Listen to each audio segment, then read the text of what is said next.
real quick, if you have a story to tell, please reach out via email at contact@campfirecultpod.com or leave me a voicemail message at 720-297-8608. Also, if you haven't done so already, please subscribe to our YouTube channel at Campfire Cult Pod for free. It'll really help us reach listeners just like you. If you want to become a Patreon cult member to get extended episodes and other full Patreon-only episodes, you can sign up at patreon.com/campfirecultpod for only $5 a month. And finally, if you don't mind, please share, rate, and review wherever possible.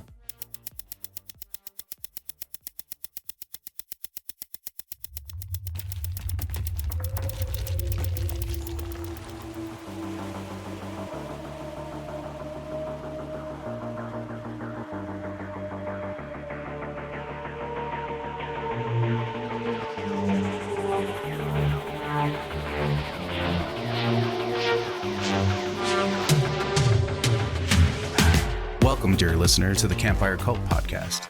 From a camper van deep in the haunted woods, I bring you first-hand accounts of chilling encounters with the paranormal. Step into the night and take a peek into the realm where reality and the supernatural collide. My name is Jazz, and I'll be your host.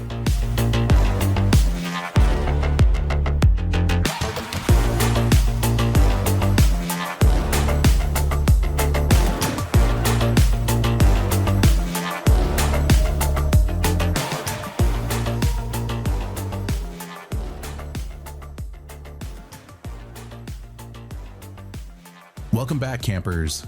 Tonight we're venturing deep into the woods, far beyond the safety of civilization, where the only thing standing between you and the unknown is the dim glow of a campfire and the thin walls of your tent.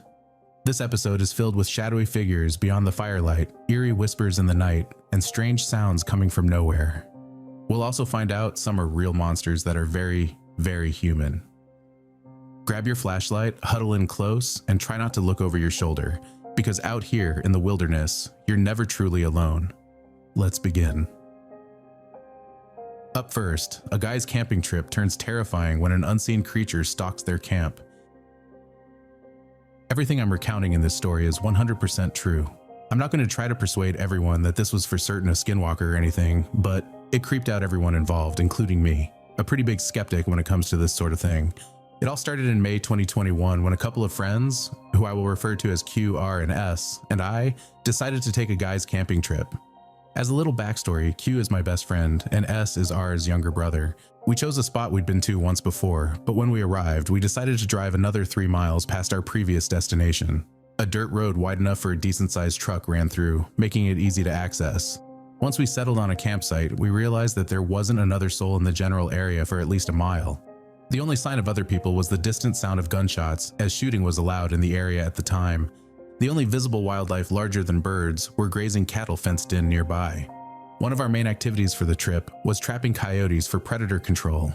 For those who don't know, coyotes don't require a hunting tag, and there's no limit to how many you can take, as they reproduce rapidly. We set up traps about 500 yards away from our campsite in a valley with a creek running through it.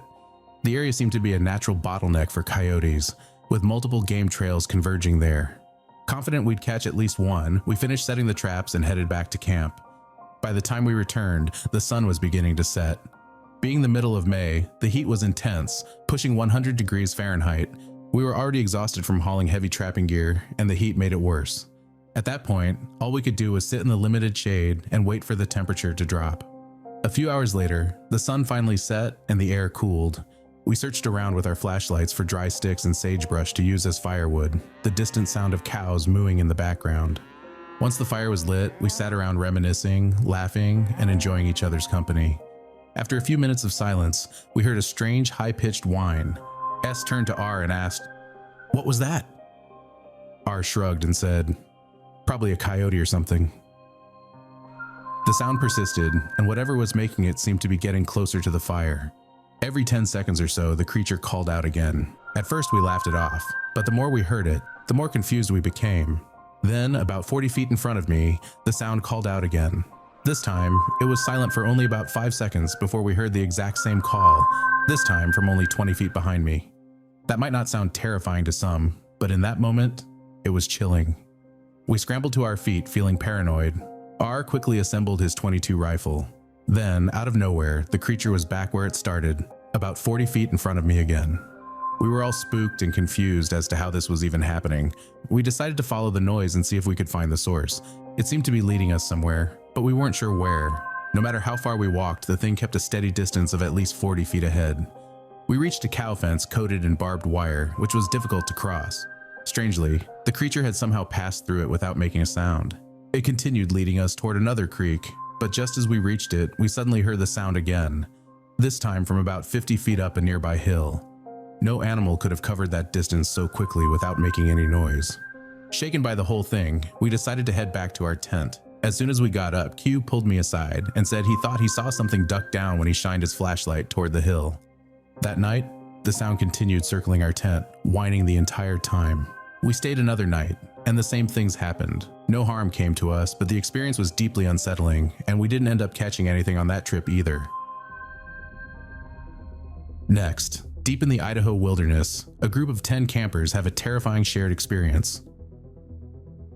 It was mid-November 2021, and about 10 friends and I were camping in the woods in the Sawtooth National Forest near Petite Lake. There were 2 groups of 4 people in 2 tents, 1 person in a car, and my buddy and me in hammocks near the edge of the camp.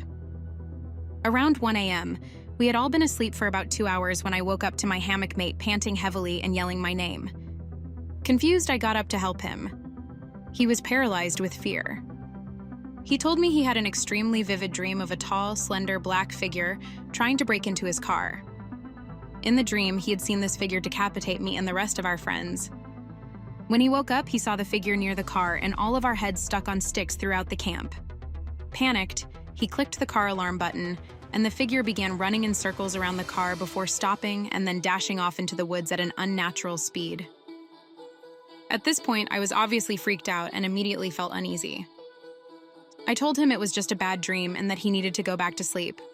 We both tried, but after about 5 minutes, both still stricken with fear, we suddenly heard one of our friends in a tent yelling, "No, no, don't take me." Side note, up until this moment, we had not woken anyone else in the camp. This terrified my buddy and me even more because we had no idea what was happening. We were also extremely vulnerable, alone in our hammocks at the very edge of our camp, which spanned about 50 yards. Our friend's screams woke up most of the camp. At that point, we realized our friend in the car, the one my buddy had seen in his dream clicking the alarm, was awake. Now that we were all up, scared, and confused, we gathered to talk about what was happening. The friend in the car said he had heard scratching on the window and something pulling at the door handle. He also claimed to have seen the black figure running around the car. At this point, everyone was freaked out, so we decided to move into the same tent for safety. Our friend who had the nightmare also described a murder scenario, eerily similar to my hammock mates. The next morning, we talked about it, and 6 of us had experienced something strange that night. We concluded that it must have been some kind of entity causing us to have nightmares. Even stranger, some of our friends had camped at the same site 6 months earlier and reported odd occurrences at night. They recalled feelings of being watched and hearing something walking around their tents. Strange things happen in the Idaho mountains. What does this sound like to y'all? What do you think? Next, while on a remote Utah hunt, a terrifying encounter shatters a man and his grandfather's reality. Let me first clarify that this happened 4 years ago when I was 15, on a muzzleloader mule deer hunt in the far northeastern part of Utah. This area contains some of the most remote and beautiful places in the state. I've spent a lot of time in this region, which spreads into Summit County and cuts in and out of lower Wyoming, since before I can remember. I've done a lot of hiking, backpacking, camping, hunting, and even helped with some of my grandfather's work. I am skeptical of things not proven by science, but I don't outright deny them. I believe it's impossible for science to fully explain everything in our vast world. My grandfather is a recently retired biologist and former conservation officer for the state. He was a regional specialist overseeing wildlife and habitat management for many years. He's done everything from running habitat management programs, such as controlled burns, to literally wrangling moose for relocation and darting black bears. He has spent his life studying mountain lions, bears, birds, small mammals, ruminants, plants, and natural phenomena. He understands so much more than most people, including myself, could ever imagine. He is scientific, honest, straightforward, and level-headed. He is agnostic and not superstitious, often teasing, lovingly and respectfully, a certain conservation officer who believes in Bigfoot, skinwalkers, and other cryptids. Other than this experience, he has never encountered an animal he couldn't at least partially identify. Aside from the natural fear of being close to a bear, a belligerent drunk hunter, or dangerously potent tranquilizer medication, he has told me he's never been truly terrified of an animal, only curious or surprised. It was late September, and we were at a small camp by a lake in the high Uinta Mountains, hunting both grouse and mule deer with muzzleloaders. The camp consisted of both men and women that my grandfather had worked with over the years as a supervisor, biologist, and conservation officer. These were people I grew up around. One of the women, a new wife to one of the hunters, had shot a buck but only wounded it. She lost track of it and was devastated at the thought of wasting the animal. She returned to camp in the afternoon, upset and worried that the deer had run into an even more secluded part of the mountain. It was a difficult-to-reach area with lots of deadfall and steep terrain, but my grandfather was familiar with it. We volunteered to go search for the deer that evening, following the scant blood trail she had marked with bright orange pieces of cloth. She had tracked it for a while before getting too fatigued and intimidated by the rough terrain. Since both my grandfather and I were in good shape, and he knew the area well, it didn't seem like a big deal. Before we left, she mentioned hearing what she assumed were coyotes, which made her even more worried that if the deer had died, the meat and hide would be ruined before she could harvest it. We set off in the early evening, expecting to be back within an hour or two. We had our guns with us in case we found the deer still alive, or came across another buck worth harvesting. The hike was slow and tedious due to the steep terrain and fallen trees. After about 20 minutes of following the blood trail, it became difficult to track. The sun was setting and we knew we had to turn back soon since getting out would take just as long as getting in. Just as we were about to give up, we found a spot near a fallen tree that looked like it had been recently bedded in, with fresh blood spatters nearby. We continued searching for a little longer, but by the time the sun had set, we decided to call it. We removed the firing caps from our guns to make them safe since it was now illegal and irresponsible to hunt in such low light. My grandfather pulled out his large Maglite flashlight, and I switched on my headlamp to begin the hike back. We used our GPS to find the trailhead. About 10 minutes into the hike back, we started hearing movement in the trees. This was normal. Animals tend to start moving at dusk, heading to clearings for water or grazing under the cover of darkness. We heard the usual sounds: crunching leaves, the patter of hooves, and small animals moving in the trees. Then we heard something else. It started as a sound vaguely resembling a coyote howl, but quickly became something unidentifiable, frightening, and almost human-like. It began as what sounded like a person screaming, but it grew louder and more intense, with a screeching quality that no coyote or animal we knew could produce. Then came an almost chittering sound between the shrieks, and the movement in the trees became calculated, almost threatening. We froze. My grandfather swept the flashlight around looking for the source of the sound. I was terrified, but he, on the other hand, seemed more perplexed than afraid, curious and baffled. The sound was human-like, but there were no words, no distress call, no indication that it was just someone messing with us. After a while it stopped and we cautiously continued, but something felt off. The natural sounds of the forest had gone silent. I focused on the sound of my boots crunching through the dry aspen leaves, trying to convince myself it was just a coyote with a deformed larynx. About 20 minutes from the main trail, we heard the chittering sound again. Then came the sound of something thumping against dead trees. We scanned the area with our lights, then we saw it. Between the deadfall, about 12 to 15 feet ahead of us, was a large, human-like figure. It was hunched down with long, slender arms wrapped around the front of a standing aspen tree. The aspen's pale white bark contrasted sharply with the creature's skin, which was just as pale. I caught a very brief glimpse of its face. It seemed round, with sunken eyes that reflected the light from my headlamp. Its face was gaunt, almost emaciated. I saw no fur or hair. It never seemed to look directly at me, more at my grandfather, as if confused or curious. I squeezed my eyes shut, trying to imagine myself safe in the truck. My grandfather took a few stumbling steps backward. The thing suddenly moved fast, with purpose, off to the side, then behind us. I can only assume that's where it went, but I desperately hoped it was heading in the opposite direction. My grandfather turned as if to follow it, but stopped. He looked at me, and I had never seen him so confused, baffled, horrified, and awed all at once. I was crying, ugly crying, trying to muffle my shaky breaths. I kept asking, "What was that?" over and over. He had no answer. He pulled his gun off his shoulder, put a cap back on the igniter, and carried it in his arms, ready to fire. He handed me another headlamp for extra light. As we walked, he started muttering to himself, listing things it wasn't. Couldn't have been a deer or elk or moose, it had arms. It was hunched and it stood upright. A bear, a very sick bear. Could it have been the light playing tricks? Just before reaching the main trail, we heard the same terrifying, screeching howl, this time from a distance. Once we hit the trail, we practically jogged to the truck.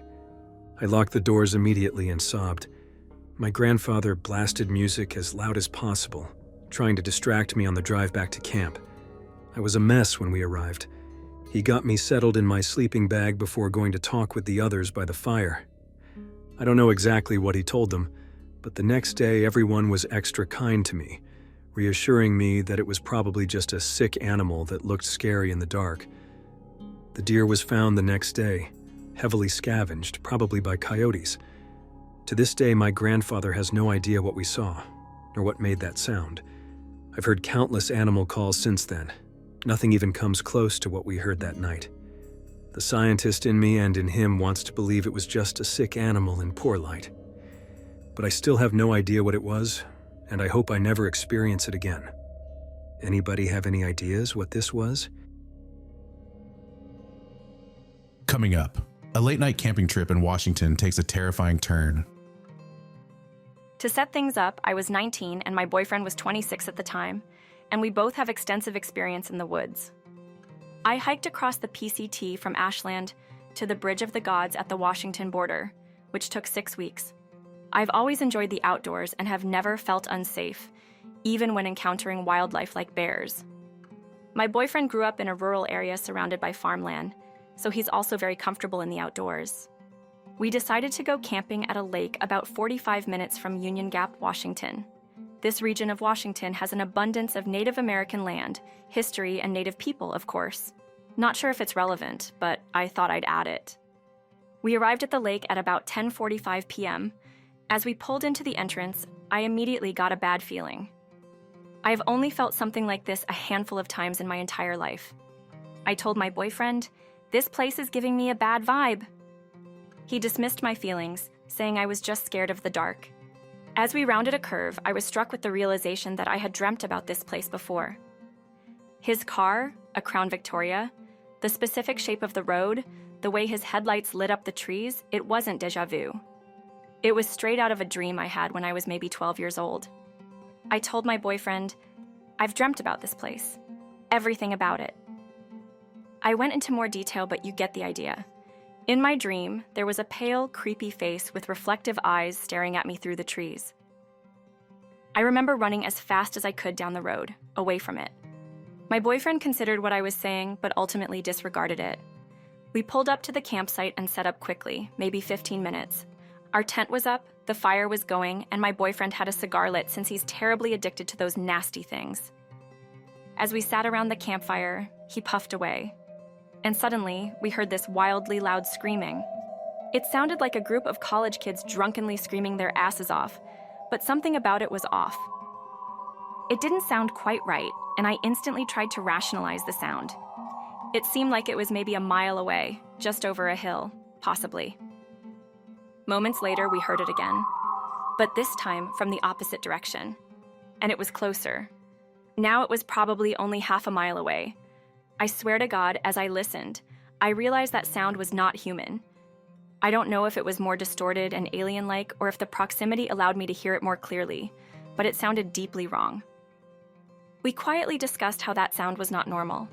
Neither of us in all our years of hiking and traveling had ever heard anything remotely like that. Moments later, the sound was no farther than a football field away. My boyfriend put his cigar down, grabbed his gun, and we agreed to ignore it and not speak of it for the rest of the night. We climbed into our tent and fell asleep. The next morning, we woke up to a gorgeous sunny day. His cigar was missing, but nothing else seemed off. We talked about it a bit that day, and it still freaks us out thinking about it now. Next up, an evening hike turns terrifying when a couple is stalked by something unseen. It was sometime in the mid-'80s. The location was Sugarloaf, a small island rising out of Greer's Ferry Lake in Arkansas. A hilltop juts from the water, with a trail that winds up the south side to the summit. I was there with a girlfriend. We had taken my boat out to the island to hike up and take in the view. After reaching the top and looking around, we began our descent. The sun was setting, but it wasn't dark yet. Visibility was still good. As we made our way down the trail, we began to hear something pacing us from within the woods. It sounded like it was keeping a distance of about 100 to 150 feet off the trail, moving through dead leaves and brush. We couldn't see it, but we could tell by the sound roughly where it was. At first, we didn't think much of it, until we stopped walking. The moment we stopped, it stopped too. When we started again, it moved again. It felt like we were being stalked. We tested it a few more times, pausing, then moving, and each time it matched our steps. That's when it started to feel wrong. I told myself it was probably just someone camping or hiking on the island, trying to mess with us. By the time we were nearly back to the shoreline, I was getting frustrated and creeped out. I told my friend I was going to find out who it was and stepped off the path toward where the sound had been coming from. But as soon as I left the trail, the noise stopped completely. For the first time since it began, I couldn't hear anything except my own footsteps. I moved about 100 feet into the thick woods, close to where I'd last heard the movement. I stopped and scanned the area. That's when I saw it. About 30 feet away, something darted from behind a tree. It was a figure, tall, at least 7 feet. Extremely thin, humanoid, almost skeletal. Imagine a long-limbed skeleton wrapped in pale white skin. That's the closest way I can describe it. It was running. Fast. Upright. Not crawling, and I never saw its face. It wasn't wearing clothes, just that stark, unnatural white skin. And it vanished into the trees in seconds. I was stunned. My brain kept repeating, that can't be right, that can't be real. It was completely unnatural. I wanted to run, but I couldn't move. My legs wouldn't respond, and I stood there, frozen, paralyzed with fear or shock, I guess, for maybe 30 seconds. Eventually, I managed to walk back to the path and rejoin my friend. We didn't talk much, we just got back to the boat and got the hell off that island. Real quick, some of you may know, but most probably don't. I launched my own coffee brand called Outlands Coffee. Not only do I run it, but I'm also the one roasting every single batch. If you love damn good coffee and want to support a fiercely independent small business while also supporting this podcast, head on over to outlandscoffee.com and give us a shot. We roast to order single origin perfection alongside a couple of bold, adventurous blends. Crafted for those who take coffee as seriously as they do their campfire stories. Here in Washington, we don't just believe in Bigfoot, we believe in a great cup of coffee too. Try it out for yourself. Use code CAMPFIRE for $5 off your first order. Now, back to the show.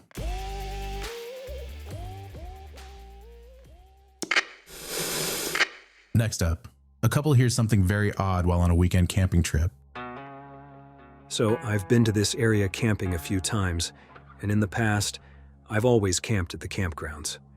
In the last few years, my current girlfriend has actually preferred roughing it, so we make it a point to camp in the middle of nowhere, without anybody around. When we go on camping trips, we usually do multi-day off-road style truck camping, staying in a different place almost every night. Places where most people wouldn't be able to get to. This brings me to the first night of our 5-day camping trip over the 4th of July weekend in 2019. That particular night was one of the weirdest camping experiences I've ever had in my 30-plus years of camping, though I didn't realize just how strange it was until I got home. But I'll get to that later. A few years ago, I had found this spot a few miles from the organized campground and saved it in my memory bank. It's pretty easy to find because it's not far off a main dirt road, and I could tell it was usually used during hunting season. When we camp, we always bring our dog, a mini American Shepherd. Most people know them as a mini Aussie. She usually runs around exploring, but this afternoon she stayed near us the whole time. I assumed she wasn't feeling well after the 3-hour ride there. As the sun went down, we started a fire, ate some burgers, and I smoked a tobacco pipe while we gazed at the stars. Around 9 p.m. is when things first got weird. We heard a whooping noise a couple of 100 yards away, something I'd never heard in the woods before. My first thought was an elk, but then I realized that wasn't the sound an elk makes. I figured maybe it was an animal I'd never heard before. About 10 minutes later, we heard a really loud bang.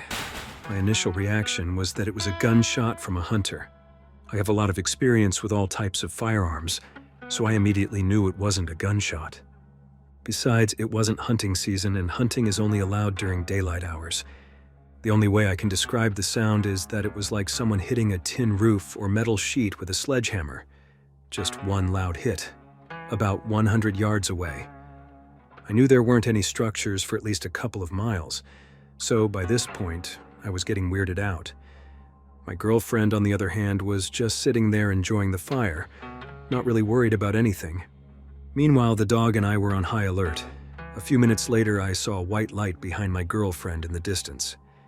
When I looked directly at it, I couldn't see it, but when I looked slightly to the side, I could see it in my peripheral vision. I told my girlfriend to turn around, but when she looked at it, the light disappeared. When she turned back toward the fire, it reappeared. We repeated this a couple of times before it vanished completely. This lasted maybe 30 seconds to a minute in total. She never saw anything, and all I could describe was a blurry white light with no discernible shape. At this point, I was ready for bed, so we crawled into the safety of our Jeep and locked ourselves inside. We actually fell asleep fairly quickly, and the rest of the night, and the entire 5-day trip, was uneventful. When I woke up in the morning, the dog was in a much better mood. I walked toward where I had seen the light. It was directly in my line of sight from the campfire through the trees, about 100 yards away, and roughly 8 feet off the ground. The ground didn't look disturbed at all, and I couldn't even begin to guess what it was or why I couldn't look at it directly without my vision going blurry. We only heard the whoops 3 or 4 times, but that was it. Anyway, that was my honest-to-God experience. I was completely sober, and I'm not the type to go looking for paranormal stuff, nor have I ever experienced or heard anything like that before or since. And yes, I've been camping since, but I'm still trying to wrap my head around it whenever I think about it. Coming up, at a remote campsite, 2 brothers have something massive and unseen lurking just outside their tent. Last year, shortly before the 4th of July weekend, I want to say it was June 30th, I was camping roughly 40 yards off an ORV trail. It was a new moon that night, so the woods were completely dark, no light at all. We weren't in a campground, and the nearest other campers along the trail were about a 20-minute hike up a very rocky and steep ORV trail. My little brother and I were in a tall rooftop tent mounted to my overland trailer, so we were up rather high. Because of this, I had no real concern about bears, coyotes, or any other animals that could pose a threat. I thought for sure I'd be sleeping without any worries. However, that wouldn't be the case. Sometime around 3 a.m., after I'd been asleep for a few hours, I was abruptly woken up by the sound of heavy footsteps walking up the hill toward my site. The footsteps were from something very heavy, distinctly bipedal, walking directly toward my tent. I sat straight up, the hair on my arms standing like needles. The only motion I could manage was to place my left hand on the pistol I had brought along. I was frozen in fear. I've never claimed to be fearless, nor have I ever been prone to scare easily, but this was a whole other level of terror. The creature came up to my side of the tent and bumped it hard enough to move the trailer, which was still hooked up to my Jeep. It then moved to the other side, where my brother was still somehow asleep. Again, it bumped the trailer, this time slightly harder. I was still unable to move, but I knew that waking up my brother could potentially make things worse. The creature then rummaged through the gear in the trailer below my tent for a minute or so before leaving in another direction.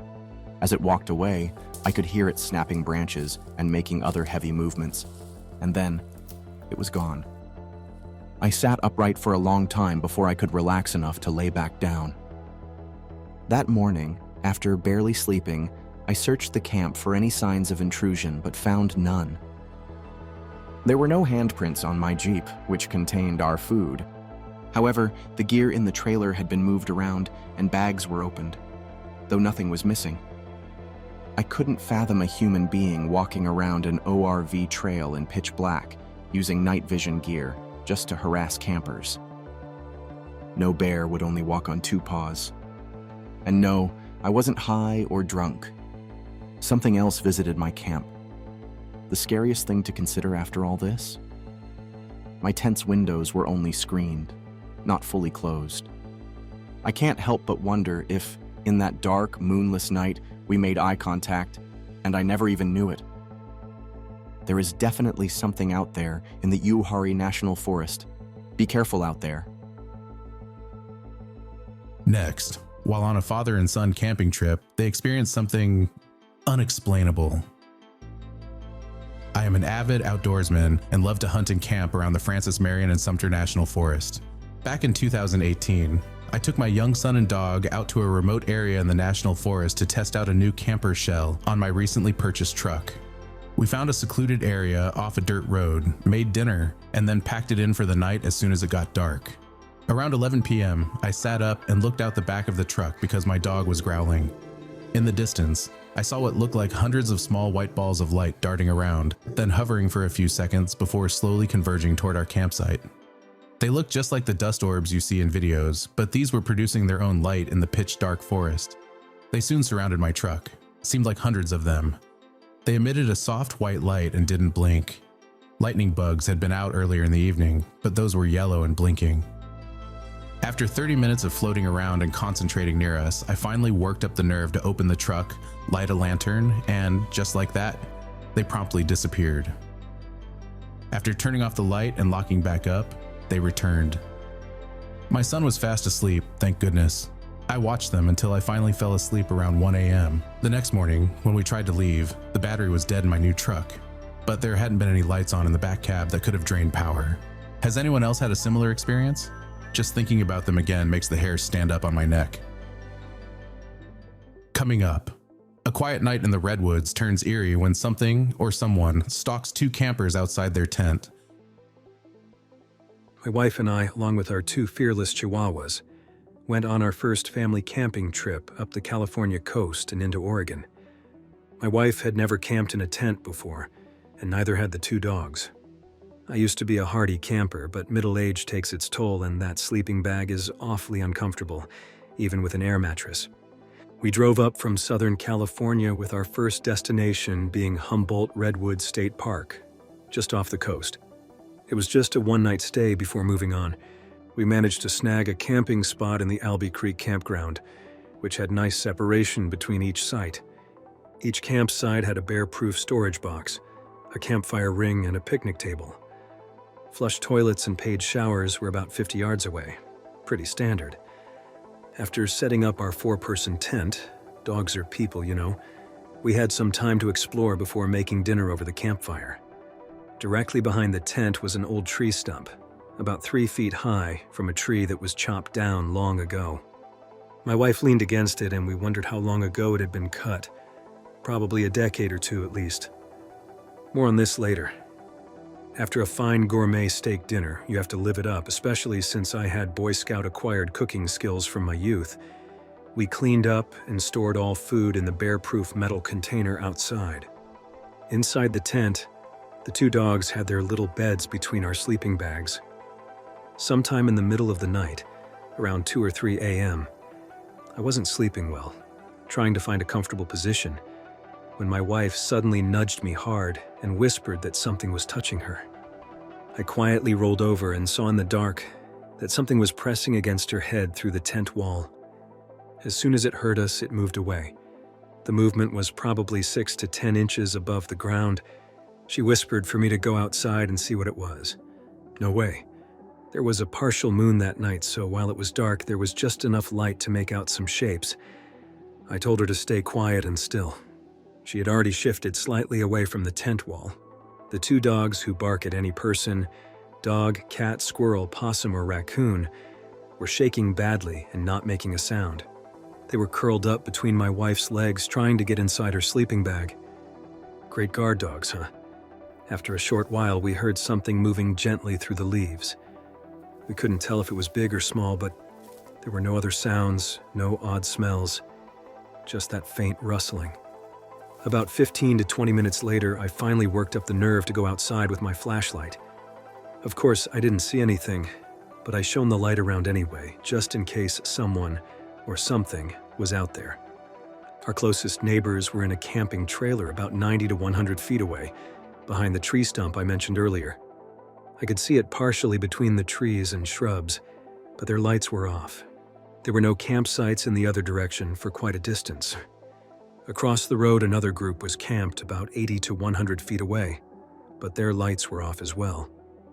The next morning was strange. We got almost no sleep, obviously, and were dragging as we made coffee and started packing up. I checked the ground behind the tent but didn't see any footprints. The soil was too hard packed. But that tree stump, on top of it were several small polished river rocks that hadn't been there the evening before. Our neighbors might have wandered through and left them there for some reason. But we hadn't seen any kids next door, just a couple of adults, or someone else could have left them. Before leaving, we stopped by the ranger booth to turn in our camping pass. I asked the middle-aged ranger what kind of animals were common in the area. He said bears occasionally wander in, but it's rare these days because they get poached outside the park. He hadn't seen a bear or any bear scat near Albee Creek in at least a year or two. They had the usual deer and some elk nearby, but the elk rarely entered the campground. And of course, there were small mammals like squirrels, raccoons, and foxes. I asked him if any of those animals might come near a tent and press against it. He just smiled, shrugged, and said nothing. End of conversation. If it had been one of those small animals, the dogs would have gone nuts barking, just like they do at home when a raccoon or possum dares to walk along our cinder block wall. So I make no claims about what happened. But under the circumstances, 2 dogs shaking in fear, completely silent, and refusing to bark, it's not something I can easily explain. Next up, we're headed deep into Ohio's Appalachian woods, where a group of campers has an experience with something otherworldly. I've never really had paranormal experiences, but I cannot explain this. I'm in college, and 7 other students and I went on a backpacking trip with 2 experienced leaders. We drove to Zaleski State Forest, which is in the Appalachian region of Ohio. It was early April this year. It was cold, and everything was still dead from winter. After hiking miles into the forest, we set up camp at a backpacking campsite. There were a couple of other groups of people there, some friendly older couples and 2 college-age girls. Everyone was pretty spread out, and we set up camp farther away from the others. I have always been able to sense the energy of places, and the energy in this area wasn't great. It felt almost spooky. Each of us had individual 1-person tents, and we formed a small cluster at the site. My tent was at the back with no one behind me. Our cluster was also right next to the forest, as this backpacking site was a big cleared-off square in the middle of the trees. Fast forward to around 2 a.m. I was dead asleep when I woke up to the sound of leaves crunching right behind my tent. I heard footsteps walking in circles around my tent. They had a heaviness to them that didn't sound like a deer or a dog. It also sounded like whatever it was had only 2 legs. I cannot make this up. This creature circled my tent for long periods of time. It slowly crept up to the sides of my tent and then just stopped for stretches before moving on to circle the rest of our tent cluster. When it got close, I could hear breathing, human-like, from the mouth, almost a light heaving. I was shaking, too scared to unzip my tent and investigate. I kid you not, this went on for hours, and it seemed like I was the only one awake. Out of nowhere, I saw an illuminated shape from inside my tent. I couldn't tell what it was since my tent was zipped up, but it was a warm glow. It didn't move like a flashlight would, it just stayed there. I was paralyzed with fear. I couldn't believe it was an animal. At some point, I passed out from sheer exhaustion, but I could still hear the heavy footsteps circling until I fell asleep. In the morning, I questioned my fellow campers about it. My leader admitted she had heard the footsteps and noises as well. She said it was bizarre and that she would have investigated if she hadn't been so groggy. One of the guys in the group also noticed the light but assumed it was someone else. Not a single person in our group had gotten up to use the bathroom or turned on a light that night. I've heard stories about the Appalachian region being creepy and bizarre. Now I believe them. Up next, we're headed to the Allegheny National Forest where campers experience a boom in the night. This happened while camping in the Allegheny National Forest. The evening was uneventful, and we went to bed in individual tents around 9:30 p.m. At about 2:30 a.m., we were woken up by a huge boom. It wasn't a gunshot. It sounded more like a black powder cannon going off, echoing throughout the valley. We came out of our tents and discussed what we had heard, a little on edge since it was so close to us, but we eventually tried going back to sleep. The boom really has nothing to do with what happened later, but it was just a weird night. As I lay in my tent, unable to sleep, staring at the ceiling, I kept seeing shadows on the tent walls. I could swear I saw the silhouette of a person walking toward my tent, but every time I looked at it, it would disappear as quickly as I noticed it. I decided I was just seeing things, closed my eyes, and eventually fell asleep. The next thing I know, I'm being woken up by a young-sounding female voice saying, "Dad! Dad! Dad!" I jolted awake, unsure if I had actually just heard that. Lying there, I checked my watch. It was 5:13 a.m. I was now wide awake, and about 30 seconds later, right next to my tent, I heard a very urgent, "Dad? Dad?" There was something off about the voice. It was just creepy. I got major chills like nothing I had ever experienced before. Now A, my daughter didn't come with us. And B, there were no females in our small group. It was pitch black outside. I saw no flashlights. The fire had burned out. Trying to rationalize what I was hearing, I sat up in my tent, thinking maybe a camper from another site had wandered into ours, mistaking it for her dad's tent. I unzipped my tent, shined my flashlight out, and caught a glimpse of a black bear walking off into the woods. At that point, I couldn't control myself and let out a huge, "Oh fuck," waking up the rest of my group. The bear didn't care and just walked off into the darkness. Of course, we started searching around with our flashlights but found nobody else near us. The whole experience was just crazy. What did I hear? Do black bears make noises that sound like a girl calling for her dad? Was it a ghost warning me there was a bear in our campsite? A guardian angel? Or did I have some kind of sleep disorder-induced auditory hallucination that just happened to perfectly coincide with a black bear roaming through our camp? Either way, both of my overnight backpacking experiences in the Allegheny National Forest have been pretty weird. Next, a group of friends on a late-season camping trip near Mount St. Helens witness a strange, very tall white object moving in the darkness and hear whispers from the tree line. It happened to me about 4 to 5 months ago when we were camping up near Cougar, Washington. It's a common camping area near Mount St. Helens that has a little store and is close to the 8 caves, with a waterfall and small creek for swimming. I had just graduated from high school, and my friends, my ex, and I decided to head up into the woods for one last camping trip before college or the military. The tent setup was one large tent hosting 4 people, my tent, which was just me and my ex, and another tent further away from mine but close to the forest line like mine was. The large tent was in the middle of camp next to our cars and fire pit. Night rolls in and my ex has to use the restroom. I bring 2 of my friends with me while waiting for him.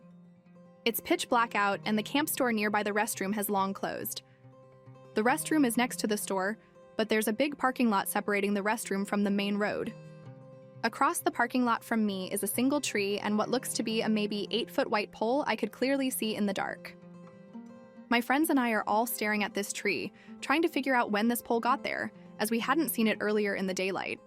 I watched as the pole moved to the other side of the tree, which really confused me, but I honestly thought it was just a perspective issue. After watching this happen a few times, just the pole swaying side to side behind the tree, my friend asks us if we're seeing the pole move too. I freak out. My heart drops, and I get the worst feeling. The other friend we're with, one of those non-spiritual, very science-oriented people, agrees that the pole is moving, which scared me even more. We watch as the pole moves side to side for another 5 minutes or so until my ex finally gets out of the bathroom, and I tell the group we need to leave. We walk quickly back to camp. It was late season, so the other campsites were practically empty. We sit around the fire and talk for a while before finally heading to bed. My ex was molested during a camping trip, so he has bad trauma surrounding camping, which is why we had a separate tent. We kept the zipper locked, which I thought was weird, but my ex said was perfectly normal. We spend the night talking and listening to the other tent's conversations before finally deciding to sleep. I have some real sleep issues, so I stay up maybe 2 hours later than my ex. Right as I'm nodding out, almost ready to sleep, my ex whispers something. Confused, I whisper, "What?" The whisper gets louder and more excitable, but I can't make out what it's saying. I ask, "What?" Slightly louder this time. No response from my ex, but I hear a mumble this time. I finally just loudly exclaim, "What?" And my ex wakes up and rolls over, confused. I ask him if he had been talking, but he claims he had been asleep for about an hour. I heard nothing approach the tent or leave. It freaked me out. Immediate alarm bells went off in my head and my gut dropped, telling me not to move or react. I tried to sleep, but eventually the sun came up. When the rest of the group got up to eat breakfast, I brought up the whispers to a close friend of mine who was sleeping in the other two-man tent with another friend of mine who had passed right out the night before. My friend claimed the exact same story, hearing whispers from the tree line, but this time he thought the whispers were me playing tricks on him at like 2 a.m. He said he hadn't heard anything approach or leave either. Neither of us can explain what we heard or saw that night. Unsure if it was a tweaker or not, but we returned to the camp store the following day, and there was no pole next to that tree. Wondering if anyone has had any similar experiences in the area. This is a wild story and one that takes place not too far from me. An 8-foot-tall white object swaying or peeking out from behind a tree and whispers from the tree line. I suppose it could be a pale crawler standing or white Bigfoot stalking them from the darkness. What do you think it was? Up next, deep in the northern woods, a couple's quiet camping trip turns eerie when a mysterious red light moves unnaturally toward their car. My husband and I spent the night way out in the northern woods near a lake. There is a looped camping trail where you can rent a site for a few days at a relatively cheap price. Each site is probably separated by 70 to 80 meters. So while you can somewhat see and hear your fellow campers, it's never enough to take away from the ambiance. Once we had set up our tent and gotten our belongings in order, we decided to get a fire going and have our usual go-to outdoors dinner of roasted hot dogs. The night was beautiful. The fire gave off the perfect amount of heat and didn't smoke in our faces at all. For the most part, our neighbors weren't too boisterous. By quiet hours, we bedded down in our tent to spend some time enjoying the serenity and peace. Until I realized, for some reason, our tent was sweating from the inside. Then it started raining, hard. We immediately took our valuables to the car and got inside to wait out the weather before disassembling the tent. Our nearby neighbors all realized the situation as well, and one by one, we watched them pack up and ship out. This left us very much alone. This is where it gets insanely strange, and to this day, neither of us is quite sure what we experienced. Out in the distance beyond our site, I saw what appeared to be a red light, maybe attached to a lantern. However, the way this light moved was completely unnatural. It didn't sway or bob as if being held by a person walking around. Instead, it snaked around in a perfect track, slowly coming closer and closer to our car.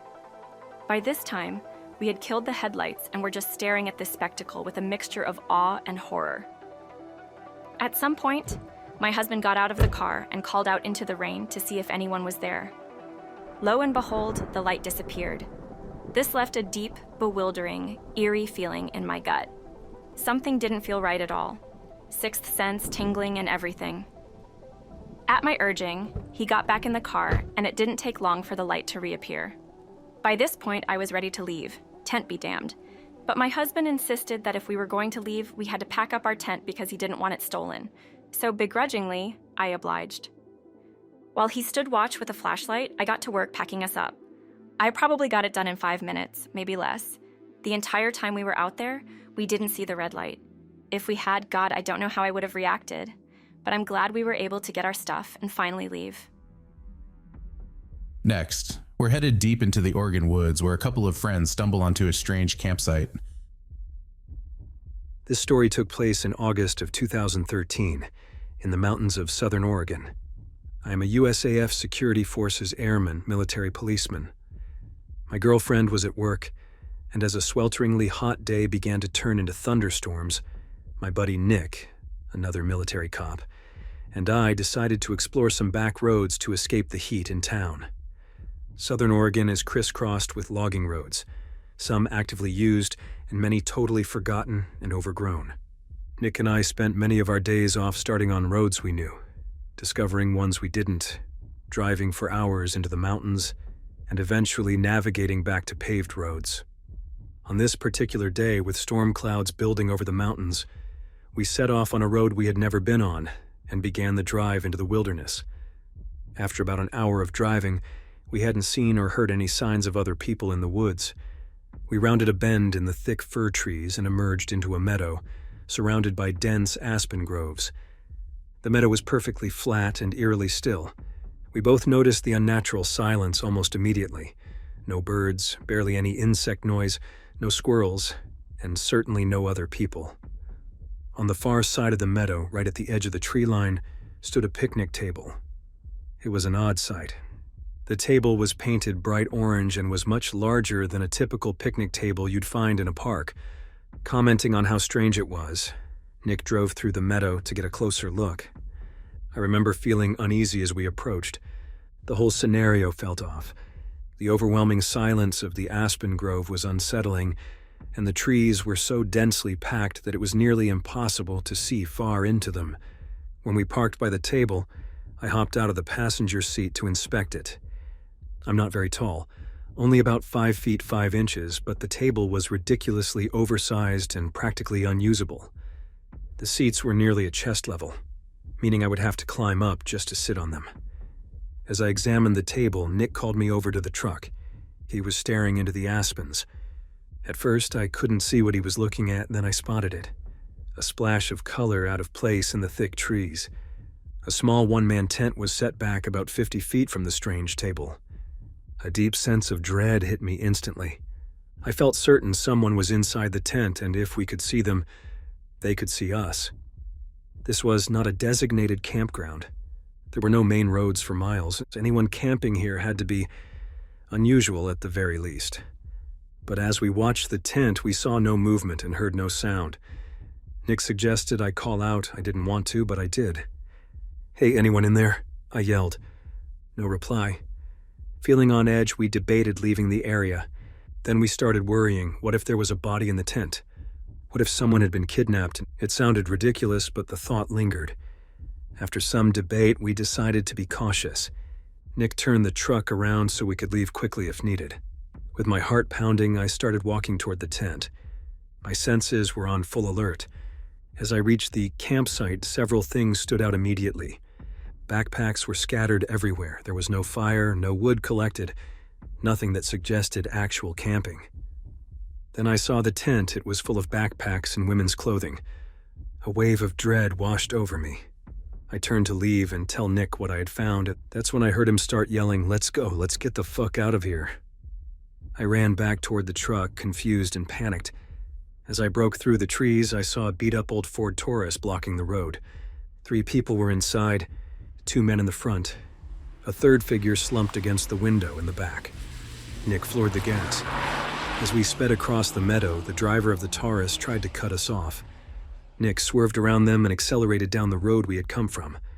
I turned back and saw the car trying to turn around on the narrow dirt road. Nick drove like a madman. I was terrified they would catch up, but we hit the highway without seeing them again. I still don't know if the person in the back seat was male or female. I called the state police and reported what we had seen.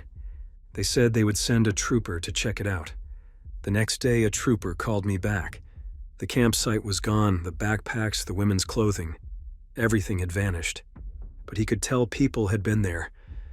The only thing left behind was the strange, oversized table by the aspen grove. I have never gone back, and I don't intend to. Wow, be careful out there, listeners. Always follow your instincts and get the hell out of there if you get that creepy feeling. It's there for a reason, and unfortunately, Bigfoot isn't the monster in the woods that you need to fear.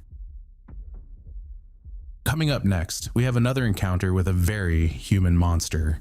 After a bad breakup, two friends decide a weekend camping trip would be the perfect escape, until a chilling encounter in the dark turned it into a waking nightmare. In May 2009, I had just broken up with my girlfriend of almost 3 years. We had moved from Calgary to Toronto and were still stuck living together after the breakup, as we didn't know many people in the city yet. Needless to say, the situation was pretty stressful and upsetting, so when a buddy I was going to school with at the time suggested a weekend camping and fishing trip, I jumped at the chance. He grew up in an area about an hour outside of Toronto called Flamborough. It's really beautiful, loads of lush forest, farmers' fields, and small rivers and creeks. We decided to camp and fish along a creek called Grindstone Creek. It's close to some wetlands, and the fishing is supposed to be great. We ended up setting up our camp in what was probably a farmer's field, I'm guessing we were trespassing, bordered by a gorgeous forest. We spent the evening fishing, shooting the shit, and drinking some quality craft beers. As it got darker, we made a little fire and roasted potatoes and hot dogs. All in all, it was a really good night. We turned in just after midnight and shared a tent. My buddy fell asleep before me, and I stayed up playing on my phone until probably around 1:30. I must have drifted off because the next thing I remember was being woken up by a high-pitched yipping noise. I was kind of groggy, and it took me a moment to fully wake up. The yipping was incessant, and it sounded like a weird coyote. I lay there for a moment listening, then started playing on my phone again. The noise was annoying as hell. I tried ignoring it, but it sounded like it was getting closer. Finally, it sounded like it had to be no more than 10 feet from the tent. At this point, I was getting a little unsettled. I had seen coyotes in Calgary before and thought of them as pretty harmless. They never looked much bigger than a smallish dog, but what if this one was rabid or something? What if it could smell our food? I have a pretty bad anxiety disorder, so I'm prone to worrying about these types of things. I nudged my buddy to see if he was awake, and he was. The noise had woken him up too.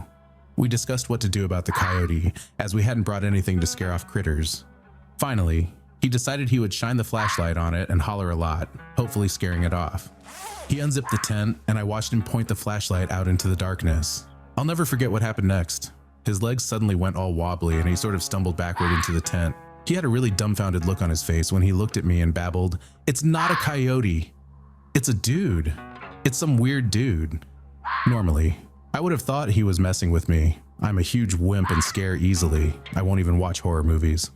But I've never seen someone look that scared, and I never want to see that expression on someone's face again. So I knew he wasn't pulling my leg. The weird yipping and howling noises were still going on, and in retrospect, it really didn't sound like a coyote, but I guess in our groggy states, it was a way for our brains to make sense of it. Anyway, he kept telling me just to look out the tent flap, to make sure he's not crazy. At this point, I was having a full-blown anxiety attack. My heart was racing. I felt like shit, but I had to look. So I slowly peeked out the flap and waited for my eyes to adjust. That's when I saw him. He was standing only a few arms lengths away from the tent. He was swaying a little and wearing a baseball cap.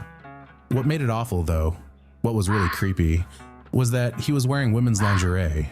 That's when I knew there was most likely something very wrong with this guy, as if making high-pitched noises at a stranger's tent in the middle of the night wasn't enough of a red flag. After I pulled my head back inside the tent, my buddy and I discussed what to do. Finally, we decided to yell at the guy to fuck off. My buddy started yelling, "We're trying to sleep in here." The noise stopped. It was dead silent. Then we heard footsteps running toward our tent. They stopped right outside the tent, but we didn't waste any time. We started yelling again. "We have cell phones in here. If you don't leave, we're going to call the police." With that, we heard him walk past the tent and head off. It sounded like he was moving toward the road. Needless to say, we laid awake, petrified until the first sign of sunlight. Then we hightailed it the hell out of there. We discussed our experience on the way home, and were both pretty embarrassed about how scared we got. It definitely was not manly on either of our parts. I think because we were both ashamed of how we let some weirdo freak us out so much, we really haven't ever talked about it since that day. So there you go. There's my weird story. I'll always wonder what the hell that guy was doing out there, or what was wrong with him. Sometimes I wonder if things would have turned out differently if we were a couple of girls. I'm not saying he was some serial killer, but it seemed like he was testing to see who was in the tent. Guess I'll never know. And for that, I'm glad. For our final story of the evening, a man recounts seeing a deer that wasn't quite right. What he saw that night haunts him to this day. When I was younger, I'd get lost in the woods close to my house a lot. Sometimes I would even sleep in them for a couple of days, surviving off fish and creek water. I never had any creepy encounters except for this one time. I was about 10 years old, and just like I did at least once every 2 to 3 years, I had gotten lost in the woods again. I was completely fine during the day since I had eaten an hour prior to realizing I had no fucking idea where I was. I had the old "ah shit, here we go again" moment and decided to walk around to find some sticks to make a little fire. I knew a lot about outdoor survival since my family went camping often, and I watched videos on YouTube all the time because I loved the woods. As it started getting dark, I set up a fire and was about to put it out when I saw a small deer just at the tree line, nearly out of range of my fire's light. It was staring at me, which gave me some chills, but I just thought, a little deer, and waved at it.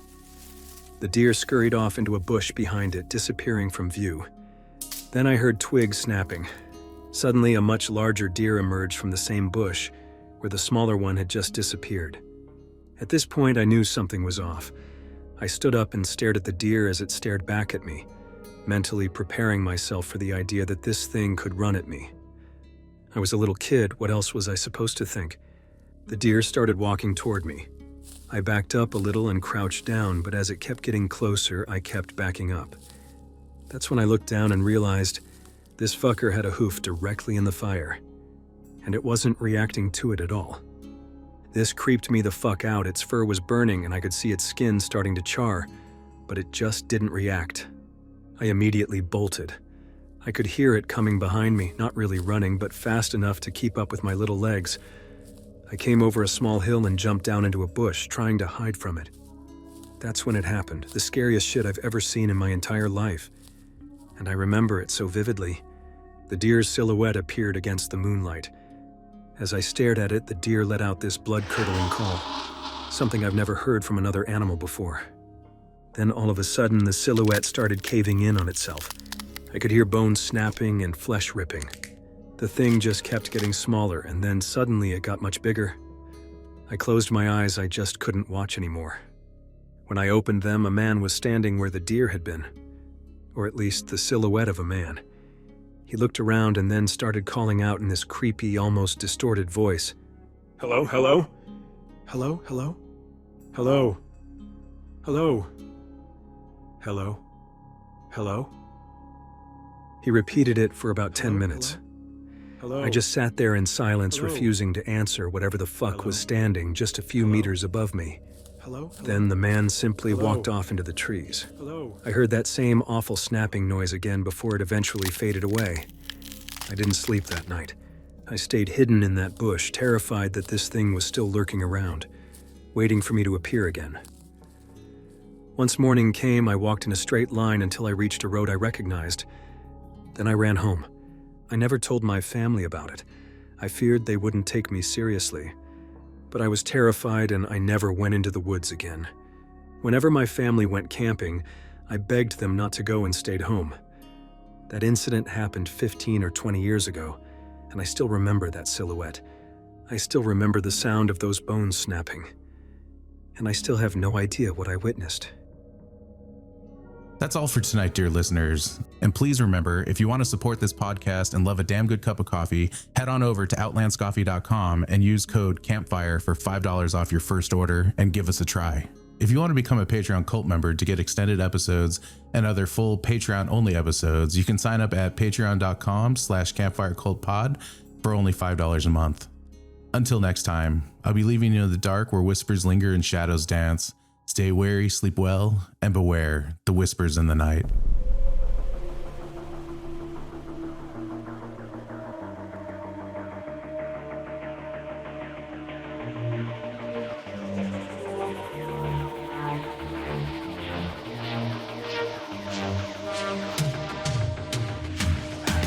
If you have a story to tell, please reach out via email at contact@campfirecultpod.com or leave me a voicemail message at 720-297-8608.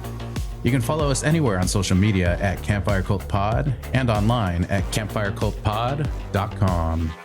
And finally, if you don't mind, please rate and review wherever possible.